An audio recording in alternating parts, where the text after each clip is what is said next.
जय श्री राम दोस्तों, राधे राधे। क्या हाल चाल है? होली आज वीडियो का टाइटल देखा होगा। और मेरा नाम है नीतीश परिहार। मेरे CGL 2024 प्री में 1 नंबर से मैं रह गया था। ठीक है, 200 में से 144 पॉइंट कुछ आए थे और 146 कट ऑफ गई थी OBC की। आज रात नहीं, कल रात को, आज 13 तारीख है, 12 तारीख की रात को रिजल्ट आया था CGL मेंस का। काफ़ी मेरे दोस्त हैं, काफ़ी साथी हैं, उनके मैसेजेस आए, वीडियोस मैंने देखी और कट ऑफ देखी मैंने। निराश करने वाली कट ऑफ, निराश क्या मतलब सब कुछ तोड़ के रख देने वाली ये कट ऑफ आई है। बहुत मेरे मेरे 2 दोस्त हैं जिनके 320 से प्लस नंबर थे। एक हिमांशु है और एक विवेक है। दोनों का नहीं हुआ सिलेक्शन। नॉर्मलाइजेशन किस हिसाब से हुआ है उसके बाद जिसके अच्छे नंबर आए हैं, 330 भी है, किसी के 340 भी, उसको भी पोस्ट नहीं मिली। 18,000 पोस्ट थी। इतनी ज्यादा कट ऑफ 362 प्लस गई है कट ऑफ, कम से कम 362 गई है, मतलब है ना। उससे ज्यादा तो और भी बच्चों के नंबर, लेकिन कम से कम 362 नंबर पे कट ऑफ गई है हाईएस्ट इनकम टैक्स ऑफिसर की। ठीक है, फिर GST इंस्पेक्टर की थोड़ी सी कम, फिर ऐसे लगभग जिसके 327 या ऐसे कुछ नंबर होंगे, 337, उसको एक गवर्नमेंट जॉब मिली है इस बार SSC CGL में। ठीक है, वो भी नॉर्मलाइजेशन होने के बाद आपके अगर इतने हैं तो। बात ये है कि जो वैकेंसीज थी, अब SSC में स्कैम होता है या नहीं होता है, ये अंदर की बात है। और स्कैम आपको पता है कहाँ नहीं होता, हर जगह होता है आजकल।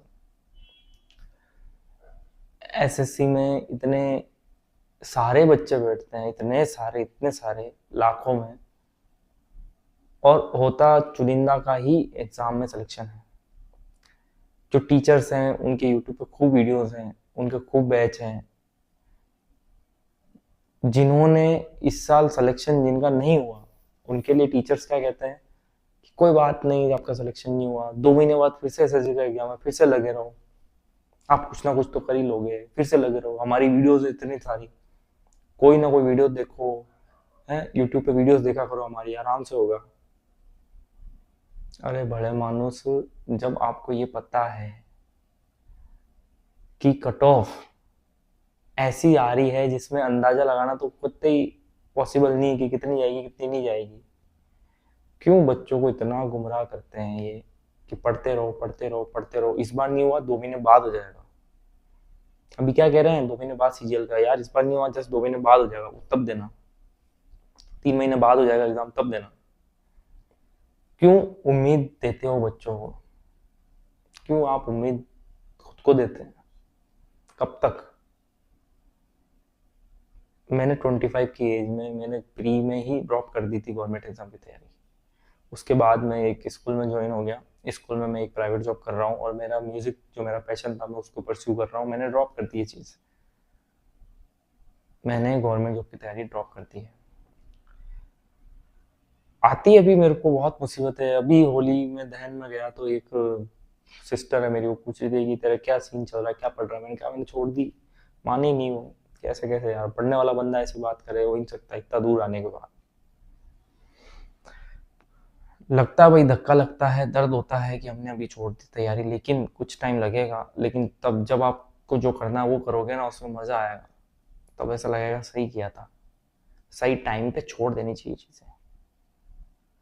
जिसकी एज अगर बढ़ती आ रही है, उसको लगता है कि उसका पैशन कुछ और है, तो निसंदेह उसको छोड़ देना चाहिए। भाई गवर्नमेंट जॉब की तैयारी एक केवल गवर्नमेंट जॉब की तैयारी नहीं है, ये जिंदगी की बर्बादी का एक मोहर है। हमारी जवानी के साल, हमारे बहुत कीमती साल, जिसमें हम बहुत स्टेमिना वाले होते हैं, हम जो चाहे वो कर सकते हैं, हम में कॉन्फिडेंस की कोई कमी नहीं होती है ना। हमारे शरीर हमारा पूरा साथ देता है। उन टाइम को हम बैठ करके कुछ किताबें पढ़ने में वेस्ट कर रहे हैं और उसका फल नहीं मिल रहा है। सबसे बड़ी बात, 18,000 का सिलेक्शन हुआ, बाकी 35 लाख में से जो 18,000 का सिलेक्शन हुआ, बाकी बच्चों का क्या होगा? और वो जो 18,000 है ना, उसमें सुनो 10-1,000 तो आप रिपीटर्स मान लो। 18,000 में से 10,000 तो रिपीटर्स मान लो, जिनके ऑलरेडी कहीं ना किसी और जगह जॉब लगी और किसी और पोस्ट के लिए उन्होंने वापस फाइट किया। बाकी बचे 8,000, वो भी फ्रेशर तो नहीं होंगे, वही होंगे जो 3-3, 4-4 साल से तैयारी कर रहे हैं, जिनका 1-1, 2-2 नंबर से रह रहा है, उनका अब हुआ। और उनका भी बहुत से ऐसे होंगे जो और ज्यादा सालों से कर रहे हैं। और क्या पता किसी कोई तो पैसे दे के लगा होगा। दिल्ली में है मेरी एक तो फ्रेंड है मेरे दिल्ली में, तो उनके डिपार्टमेंट में बातें चलती हैं कि ये जो एमटीएस बना है वो 10 लाख दे करके बना है, बिहार के है ना। तो पैसे सब जगह चलते हैं, स्कैम इतने हो रहे हैं, बच्चे करे तो करेंगे। तो मेरा यही कहना होगा, मैंने 2 महीने पहले तैयारी छोड़ी थी, उसके बाद से मैं वीडियोस वगैरह थोड़ी बहुत ऐसे बनाता हूँ और म्यूजिक परस्यू कर रहा हूँ। मेरा आडम्बर करके चैनल है, इसी में देखना, आप सर्च करना, कम्युनिटी में चैनल मिल जाएगा मेरा एक और, आडम्बर करके है यूट्यूब पे। और मैं मेरा पैशन फॉलो कर रहा हूँ। मैं ये चाहता हूँ कि यार लोग हिम्मत करें थोड़ी। बहुत तकलीफ होगी, बहुत ज़्यादा मेरे हो रही है। मेरे को सब ऐसे देखते हैं कि यार इसे तो पढ़ाई छोड़ दी, एक 10,000 की नौकरी कर रहा है, स्कूल में मैं करता हूँ, इतना दूर आके पढ़ाई छोड़ दी। लेकिन मेरे को पता ना, जब पढ़ रहा था तब साथ नहीं दिया था किसी ने, लाइब्रेरी की फीसें वगैरह किसी ने नहीं दी थी, इसलिए छोड़नी पड़ी मुझे, बहुत स्ट्रगल किया। तो ये स्ट्रगल वर्थ इट तब होगा ना जब जॉब लगेगी, वरना तो सब वेस्ट है ना। लेकिन कितने टाइम तक हम इसको समय दें, नहीं दे सकते हैं ज़्यादा। तो इतने बच्चे मेंटली डिप्रेशन में जा रहे हैं, कितने सालों से कर रहे हैं बच्चे तैयारी, और तैयारी कितने टाइम तक करने के बाद हम कितने थक जाते हैं यार। 1 साल, 2 साल, 3 साल कितनी तैयारी करेगा कोई, थक जाता है, नहीं होती भाई उससे बात। उसके बाद इतना नहीं बैठा जाता है एक जगह, नहीं तैयारी कर सकते इतनी, हमारे 1-1.5 साल लास्ट होता है यार, उसके बाद थोड़ी इतनी हिम्मत होती है यार, फिर हिम्मत जवाब दे जाती है, दोस्त आगे निकल रहे हैं, समाज आगे निकल रहा है, हम वही के वही रह रहे हैं। और अगर सिलेक्शन नहीं हो रहा तो हम किसको दोष देंगे। मान लो किसी बहुत सारे बच्चों को जिनका सिलेक्शन नहीं हो रहा, अब कोई कोई कह रहा है यूट्यूब पे वीडियोस बना रहे टीचर्स कि आप कारण ढूंढो, आपको क्यों नहीं हुआ। अरे यार, कारण ढूंढने से क्या हमारी जॉब लग जाएगी क्या। एक कारण ढूंढ के हमारी जिंदगी का 1 साल और उस कारण को ठीक करने के लिए दे दें, फिर भी नहीं हुआ तो कोई एक नया कारण ढूंढो, फिर ठीक करने के लिए दे दो। दिखती बात है भाई, कंसिस्टेंसी वाली चीज है। हमारा उस दिन दिन सही नहीं रहा होगा, हमने दिल से पढ़ाई नहीं करी होगी, सबको पता है कारण, किसको नहीं पता। पूछो जो जिसका सिलेक्शन नहीं हुआ ना, 10 में से 8 जने बता देंगे कि भाई मैंने कंसिस्टेंसी नहीं रखी थी, ठीक है, मैंने सारे सवाल नहीं लगाए थे, मेरे को और मेहनत करनी चाहिए, वो सबको पता है। लेकिन ह्यूमन नहीं कर पाता भाई, इतना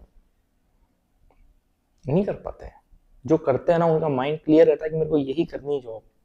बाकी हम इस समाज में रहते हैं, हम नहीं कर पाते यार, इतना कंसिस्टेंसी कैसे मेंटेन करेगा कोई, नहीं कर पाता यार, बोलने की बातें हैं सब। जो करता है कंसिस्टेंसी मेंटेन, उसके माहौल अलग रहता है, उसकी इच्छा शक्ति अलग रहती है, उसकी दृढ़ शक्ति अलग रहती है। हम मैक्सिमम इंसान ऐसे नहीं है, बहुत कम होते हैं। लोग कहते हैं कि वैसे बनो, जो बहुत कम है ना वैसे बनो, कोशिश नहीं कर पाते हैं। थोड़ी बहुत कोशिश करते हैं, सब करते हैं, लेकिन हालात ऐसे बन जाते हैं यार, नहीं कर पाते, अपने आप ही हो जाता है, वो नहीं कर पाते, कोई शरीर साथ नहीं देता, कोई रिलेशनशिप में आ जाता है, किसी का फैमिली का सपोर्ट नहीं रहता, किसी के पास पैसे नहीं है, तो कुछ ना कुछ रीजन रह जाता है। तो वो इतना स्ट्रिक्टनेस कोई कहाँ से लाएगा। तो इस चीज को जितना कम समय दो ना उतना अच्छा है। गवर्नमेंट एग्जाम को आप 1 से 1.5 साल दे दो, 2 साल दे दो, बस ज्यादा मत दो यार। तुमने दे दिया ना 2 साल, सुनो, जिसने 2 साल से ज्यादा गवर्नमेंट जॉब की तैयारी को दे दिया ना, वो अब कोई जॉब ज्वाइन कर लो, उसके साथ धीरे धीरे पढ़ते रहो, ठीक है। क्योंकि इससे आप सोशल भी रहोगे, इसके आप जेब में थोड़ा पैसा भी रहेगा, है ना, समाज आपको धिक्कार भरी नजरों से भी नहीं देखेगा, आपको सेल्फ डाउट नहीं आएगा, बहुत अच्छा लगेगा। और आपने 2 साल तक पढ़ाई कर ली ना, तो आपका बेसिक क्लियर है, अब आराम से करते रहो, ठीक है। तो डीमोटिवेट बिल्कुल नहीं होना। आप अकेले नहीं हो यार, बहुत जने हैं ऐसे, तो डीमोटिवेट मत हो। कोई कुछ ना कुछ, सब कुछ ना कुछ तो कर ही लेंगे, आप भूखे नहीं मरोगे। भरोसा रखो खुद पे और राधा रानी पे, है ना, जिसको आप मानते हो उसको, और उस पर भरोसा रखो। अगर भगवान ने जीवन दिया तो उसको चलाने के लिए कुछ तो दिया ही होगा, तो ज़्यादा मत सोचो, जो हो गया होने को कोई नहीं टाल सकता। इससे सबक लो कि अब आपको आगे इस तैयारी के साथ और क्या करना है। तैयारी तो करोगे, मुझे पता है करनी है, लेकिन साथ में कुछ और शुरू कर दो यार। अब इसको इतनी तवज्जो मत दो, तवज्जो देना मेन एग्जाम के टाइम थोड़ा सा 10-15 दिन बस, बाकी कोई और चीज पकड़ लो, उसके साथ करते रहो, ठीक है। हैप्पी होली, होली अच्छे से बनाओ, सब चीजें भूल करके। जीवन है, उतार चढ़ाव बहुत आएंगे, अभी तो एक एग्जाम है ये तो, अभी तो आपकी शादी होगी, बच्चे होंगे, तो बहुत चीजें और होंगी, तो ये तो केवल एक एग्जाम है, इसमें आ जाओगे क्या। चीजें और सही करो, सोचो, और कुछ और साथ में शुरू करो, कंसिस्टेंसी बढ़ेगी उससे, ठीक है ना। ज्यादा काम करने से हमारा शरीर ज्यादा काम देता है, कंसिस्टेंसी बढ़ती है।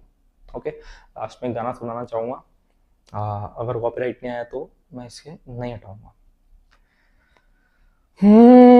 दम नाल दम भरांगी रांझा वे, दम नाल दम भरांगी रांझा वे, जीवे कवेंगा रवांगी रांझा वे, जीवे कवेंगा रवांगी रांझा वे।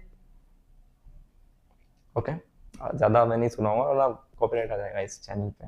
ओके, तो लव यू ऑल, ध्यान रखो खुद का, अपने माँ बाप का, खुद को कमजोर मत समझो, एस्पिरेंट हो आप, ठीक है। राधे राधे, बाकी कुछ हो तो डीएम कर देना इंस्टाग्राम पे। जय श्री राम।